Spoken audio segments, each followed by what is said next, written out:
guys, oh. Nag-iisa lang siya. Nandito siya sa dahon. Siya palang kumakain ng mga dahon dito. Ng aking tanim. At kukuha ako guys na mag-harvest tayo nito guys. Kasi medyo malaki na naman. Ayan. Mayroon na naman akong kakainin guys. Ayan na. Maliit pa siya guys. Yan muna natin. Ito din, malaki na rin to guys. Meron pa dito isa. Ayan, kunin natin. Apat ang na-harvest ko. Ayan guys, ang lalaki.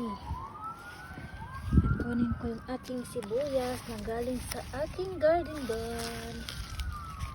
Ayan na guys. Yung aking bawang guys, oh. Malaki na. Thanks for watching.